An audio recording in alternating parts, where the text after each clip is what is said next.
Yolande, on va parler de votre secteur et surtout de vous. Vous êtes conseillère en estrie. On va commencer par votre parcours professionnel. Vous avez un super parcours. Expliquez-moi un peu. Oui, certainement. Bien, merci beaucoup pour commencer.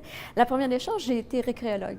J'ai étudié à l'Université du Québec à Trois-Rivières. Comme récréologue, j'ai pratiqué la profession pendant 22 ans au niveau du domaine touristique. Alors, j'ai travaillé dans les grands événements majeurs au niveau du Québec et dans les stations de ski. Alors, je suis une fille de la neige. Et puis, par la suite, j'ai toujours travaillé avec les bénévoles dans la formation, le recrutement, la dotation. Et c'est toujours un secteur humain qui m'intéressait.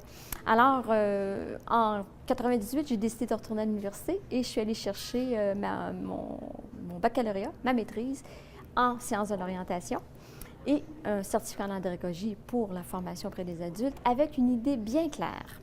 Mettre la meilleure personne au meilleur endroit, dans le meilleur moment et avoir du plaisir au travail. Alors, j'ai travaillé au niveau du développement organisationnel, j'ai fait mes études plus accentuées là-dessus. Et par la suite, je suis revenue dans ma région natale, l'Estrie, et puis j'ai rencontré Marie. Et puis par la suite, il était agriculteur. Il me partageait ses réflexions par rapport à la détresse psychologique, les enjeux que les agriculteurs ont à faire face et surtout le transfert, alors que lui-même était en position de transférer son entreprise.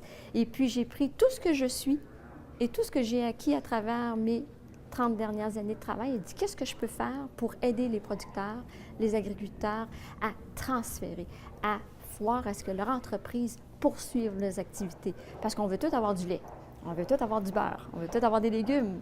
C'est très important. Alors, comment on peut faire pour les aider à perpétuer leur activité? Alors, c'est pour ça que je suis devenue conseillère en transfert d'entreprise. Au niveau du CETEC, quel est votre rôle précisément? Je suis conseillère en transfert, mais vraiment plus le volet. On va continuer à développer le volet agricole au niveau du secteur de l'Estrie, l'agroalimentaire, le agrotouristique et aussi PME, les petites entreprises. Alors vraiment, tout ce qui est le secteur humain organisationnel, c'est mon dada. J'aime les gens, j'aime travailler avec les gens, avec ce qu'ils sont, leurs ressources, leurs besoins, identifier ça. Alors c'est un peu le rôle que je vais avoir parce que je suis toute nouvelle auprès de l'entreprise, auprès de l'organisation. Vous êtes une passionnée dans la vie, une passionnée de l'être humain et ça, c'est important. En transfert d'entreprise, c'est pas toujours évident. Souvent, on pense rien qu'au niveau monétaire, mais c'est plus que ça. Une entreprise, à la base, c'est des humains. Expliquez-moi un petit peu, vous, votre philosophie. La première question que je pose à mes gens quand je les rencontre, dans la rencontre préparatoire ou la première rencontre, je leur dis « Quelle est votre première question que vous avez à me poser? » Alors, ils me disent « Combien, Yolande, va-t-il me rester d'argent dans mes poches? » Je dis « C'est vrai, c'est une bonne question. » Mais je dis « C'est pas la question que je voulais que vous me posiez. » Moi, la question que je voulais que vous me posiez, c'est « Est-ce que j'ai une relève? » Est-ce que j'ai quelqu'un qui a la même passion que moi et que mon père et que mon grand-père? Et des fois, on a des fermes là, ou des entreprises de 4 ou 5 générations là, autour de nous. Alors, est-ce que cette personne-là est identifiée?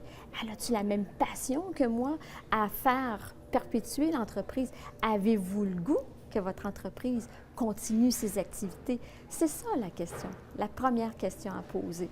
Puis par la suite, on va cheminer ensemble, on va les identifier. On va identifier les choses. Qu'est-ce qu'il y a autour? Ce qui est bien important, Michel, dans un transfert d'entreprise, c'est qu'il faut consacrer beaucoup de temps à l'humain. L'organisationnel, toute la dimension humaine, on a beaucoup de non-dits, beaucoup de deuil à faire. Hein, on dit en agricole, puis autant dans le secteur, dans tout secteur, les racines sont profondes, aussi profondes que de la luzerne. Et c'est solide. Et quand on vient fragiliser ça, pour nos cédants, c'est très émouvant. C'est le bon mot, émouvant. Puis les rassurer là-dedans, de dire, ensemble, vous allez faire et on va faire les bons choix, de cheminer ensemble. Et c'est ça le rôle, pour moi, d'un conseiller en transfert, c'est de cheminer dans les décisions, petit pas à petit pas. Il y a des processus qui vont très vite parce que le cheminement est déjà fait. La réflexion, la relève est identifiée, on a déjà pensé à un prix, mais il y en a d'autres pour des propriétaires de dire « Voici le prix que j'exige à mon enfant qui va avoir une dette. » C'est coûteux. C'est coûteux. Puis là, il faut tout défaire, le schème qu'il y a autour, c'est coûteux. Mais oui, il va avoir une dette. Mais on va voir comment, avec la structure financière, on peut le faire. Et ça devrait marcher. Vous avez une approche très humaine. Oui. Au-delà de ça, vous avez des gens avec vous, évidemment, avec le CETEC. toute une équipe qui vont vous aider, qui vont être là en parallèle pour aider ces entrepreneurs. Extraordinaire. On a vraiment une belle équipe autour de nous, là, dans les différents conseillers. Le support. Moi, la première chose que j'ai pris en considération en lisant le site Internet, c'était le support.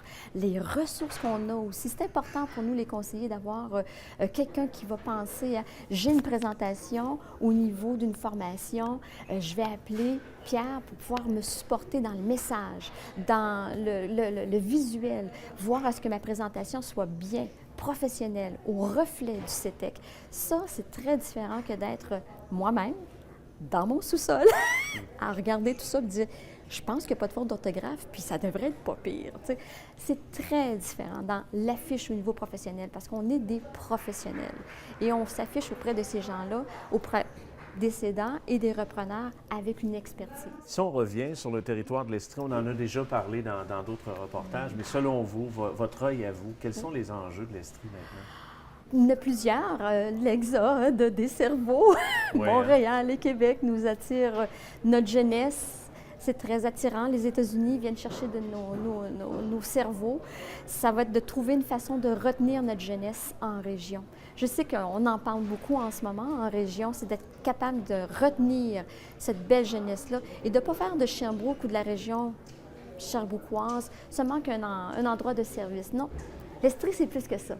L'Estrie, c'est un pouvoir de création, c'est un pouvoir d'innovation, mais c'est d'être capable de dire à nos jeunes, venez chez nous, puis avec ce que vous êtes, on va créer et consolider encore plus notre région. Parce que c'est facile, hein?